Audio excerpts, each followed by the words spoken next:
If you've ever felt like YouTube is working against you, that your videos are not getting served, my videos aren't being served anymore because there's a whole lot more competition, or that the platform has completely changed, it feels like YouTube is a weird place these days. then you need to hear this. A creator with nearly 700,000 subscribers, I have really loved making videos on YouTube the last 8 years or so. just had a complete breakdown about these exact issues. Trying to figure out what you guys want to see and whether I should quit or not leaves me at a loss. She's right about some things, but dead wrong about others. Trying to navigate this, I would say, newish world of social media where all the old tricks just don't work anymore. But do I take an extended break from YouTube and come back later? Understanding the difference could save your channel. Meet Christine from Frugal Fit Mom. 700,000 subscribers, 1.5 million views a month, 10 years on YouTube, 4 kids, and she just posted a video asking if she should quit everything. So why is a successful creator with a loyal audience ready to walk away? In this breakdown video, she talks about a whole bunch of different theories about why she thinks her channel isn't performing. I'm gonna analyze each theory to show you what I think is really happening. So quick disclaimer, I do not know Christine personally or have access to her analytics. I'm analyzing this as a YouTube strategist who has been studying this platform for nearly 10 years and produced dozens of channels. So my goal is to help you learn from her struggles for your own content. Ladies, if you're ready, class is in session. Christine's first theory about her YouTube slowdown: shorts. Shorts are taking over. And honestly, I kind of see why she thinks that. Now when you log into YouTube, half of the homepage is now filled with shorts, like everyone's moving to short form content. YouTube, Instagram, TikTok, and short form is not really where I thrive. I don't consume it that much. I'm not very good at making it. YouTube is pushing shorts everywhere. It is like their shiny new baby. Your homepage, your search results, even when you're hunting for long form content, there are the shorts. If you are a long form content creator, it kind of feels like the platform is working a little bit against you. I could say I'm a little too old for the short form, I'm not sure. But here is where Christine's theory falls apart.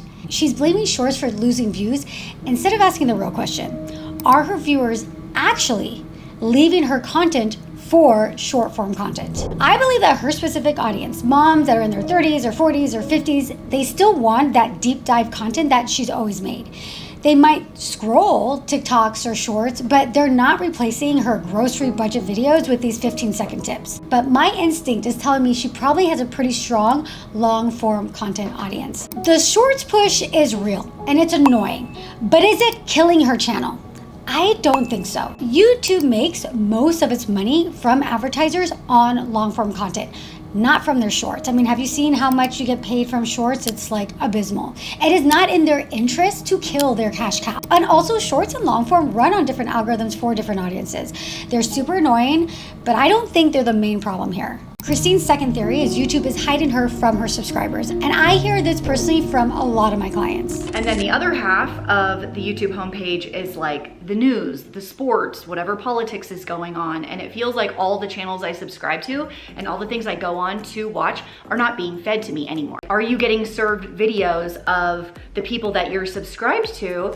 Do you notice that those are going away and you're being fed other videos that maybe aren't necessarily what you want to watch? Here is where Christine's viewer experience is maybe misleading her in this. She views YouTube as a casual viewer. I personally live in creator dashboards, analyzing dozens of YouTube homepages and analytics every single day. And here is what I see. Here's what that data shows. Homepages flooded with politics and sports. More than likely, you clicked on politics and sports at some point.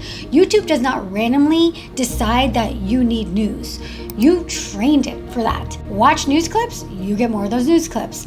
Stop clicking on those news clips, then over time, they do start to disappear. Occasionally, YouTube does promote major events like elections or disasters in the homepage banners, but it doesn't happen all the time, and it's usually only reserved for massive newsworthy events. And I think in that case, people do end up watching those videos, and then at that point, people will continue to be served those videos because at some point they did watch those news videos. So here's another example. I never watch true crime content unless it's something I watch specifically for a client of mine. But recently, I have been checking out those Diddy case videos, as a lot of you might be doing. Now, because of that, YouTube is serving me more crime content or things related to Diddy. Stop clicking for a few weeks, those are gone. And here's what happens with your favorite creators. They take a break, or maybe you do, from YouTube. You see their new video, but maybe you don't click on it right away, and maybe you skip it again. Eventually, YouTube will stop showing their content. The fix? Actually watch the creators you want to see more of. One of Christine's viewers in the comments of this video actually said this: "When I search for you, I start getting more of your videos served to me." The algorithm isn't broken. It's working exactly how it's supposed to. It is responding to your behavior. Every click, every skip, and pause. Now, Christine drops a theory that I think does have some validity to it. My videos aren't being served anymore because there's a whole lot more competition. There's just that much more competition for your attention. You're not just competing against other YouTube channels anymore. You're battling Netflix, Disney Plus, TikTok, Instagram, every streaming service. It's fighting for the same eyeballs. The competition explosion in content is real and it's massive. But here is YouTube's secret weapon, and something that Netflix will never have: true community. Look at any of her videos and look at her comment sections. Thousands upon thousands of people sharing money-saving advice, asking for advice, building relationships. That deep parasocial connection is an amazing feature of YouTube. Now, Christine gets brutally honest about her mental health. To say that all of these years putting myself and my family online and receiving the criticism and scrutiny that just comes with the territory has not caused my mental health to take a hit would be lying. I decided to go to therapy to see if I could get myself in a better headspace and present a better version of myself to everyone. I give massive props to Christine for being so open and vulnerable and sharing this with her viewers. Online scrutiny is brutal, and she is not alone in that. I did some videos on other creators like Raw Beauty Christy, Eleanor Neal, successful women creators who also opened up about their own mental health struggles on YouTube. Mental health challenges are an occupational health of creating content on YouTube. I love the hustle. I love the fact that she was able to turn that partnership with Better Health into a way to open up with her viewers about what she's experiencing. So using your struggles to help others also while getting paid, I think that's a win-win. So what is protecting Christine or helping Christine in this scenario? She has a full life outside of YouTube, which she talks about a lot on her channel. 4 kids, a spouse, real relationships, experiences, things that she's doing existing outside of her YouTube channel when the cameras are off. The creators that I worry about the most when it comes to this situation, and not to discredit what she's feeling because it's very real and it can be very damaging, where this problem can get really, really bad, is when for creators where YouTube is their entire life. Especially younger creators who haven't established themselves in life yet. When your entire self-worth ties to your channel and something goes wrong, being canceled, hate, you need to know that you can turn off that computer and everything will still be okay. That you have people in your life that love you, that support you, no matter what is going on online. The moment when YouTube or your social media platform becomes your whole identity is a moment it becomes very, very dangerous. So why does Christine feel so left behind? Trying to navigate this, I would say, newish world of social media where all the old tricks just don't work anymore. Here is what I think is the real issue. Creators who've been on YouTube for years, they get stuck in their old routines. And this happens time and time again. Meanwhile, YouTube is constantly evolving with new people joining, new people creating content. This leaves non-evolving creators having this feeling of being stuck. And I'm not saying that what Christine is doing is wrong. She's doing exactly what she's supposed to be doing. She's serving her loyal audience that loves her, and her attention and focus is on that, as it should be. But she is feeling something at this moment, so much so that she created a video and is opening up to her viewers about it. You must evolve on YouTube. When there's more competition, viewers choose other videos over yours. The more that happens, that's why people like me exist. That's why people hire me. I study YouTube morning, noon, and night, producing dozens and dozens of channels at a time and spotting trends before most people see them. Looking at what other people are doing in other niches, bringing that to people who might feel stuck and trying and experimenting different things with me guiding them, giving them that feedback that they need. The solution isn't fighting these changes. it's evolving alongside them. Here is where Christine's story reveals something that every single creator needs to understand. Do I take an extended break from YouTube and come back later? Have you gotten all the money saving tips that you want, that you need? What else do I have left to share? I'm not sure. Let me be very clear. Christine might absolutely be seeing fewer views than before.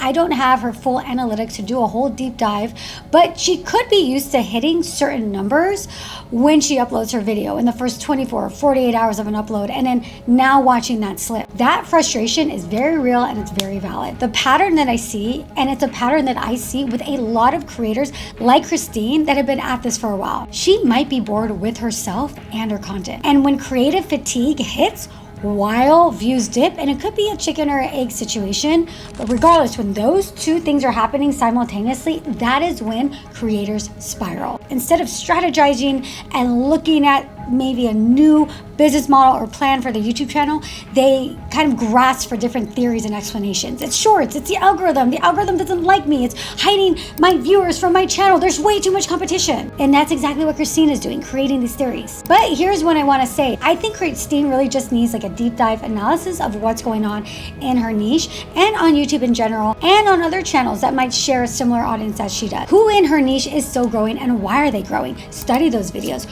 What could she borrow from their approach? How could she pivot after doing the same thing for years? She doesn't have to completely change her content, but she needs to be aware of the things that people are watching, the things that people are clicking on, because I guarantee that within her niche, that is happening. And I saw on her channel, she did try out with some commentary style videos, and that seems to be doing really, really well. And she needs to continue experimenting and trying different things and strategizing. And here's what I would tell Christine and any other creator feeling this way. Take that break. If you feel like you need your enthusiasm back, take that break. And during that time, get a breather, enjoy yourself, but also start looking at your channel like a business that needs to evolve. Start doing what I just said, studying the other channels, taking some real time to analyze the landscape of what's going on in your niche and outside of it. I have found that when you're so consumed with the actual process of creating content, sometimes you're so in it, churning out video after video, that you don't give yourself the space to be creative, to evolve, to pivot,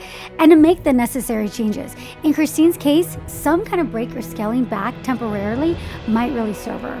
And long-term success requires this kind of flexibility. What worked a year ago might not be working today. The really successful creators that thrive year after year after year on YouTube, they're not fighting change, they're adapting to it. I want to acknowledge something about Christine. She has built something incredible. If you go to that video, the one that I'm talking about, there's over 6,000 comments on that video begging her not to leave, telling her how much she means to them. That is a loyal, engaged audience that most creators dream of. Her authenticity and genuine desire to help people really does show, and the people really feel it. Based off of what I'm seeing, it looks like she's decided to keep going. I think that video that she uploaded plus the one after it did really, really well. And so her audience still wants what she's offering. She has massive potential, and I really sincerely hope she rediscovers that excitement about creating. And what Christine is doing here, coming up with theories, it's completely normal.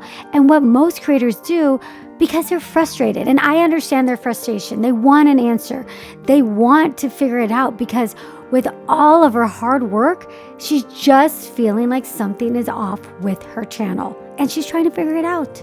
So if Christine's story sounds familiar, if you're hitting a plateau, if you're feeling stuck, or you're wondering if YouTube still works, that is exactly some of the things that I tackle with my own clients and with my students in my YouTube bootcamp. Whether you're just starting out or pivoting after years of creating, I help creators break through these challenges that are totally normal. So I'm super curious about you and your experience. Do you feel like shorts are taking over your page? Do you feel like there's way more competition?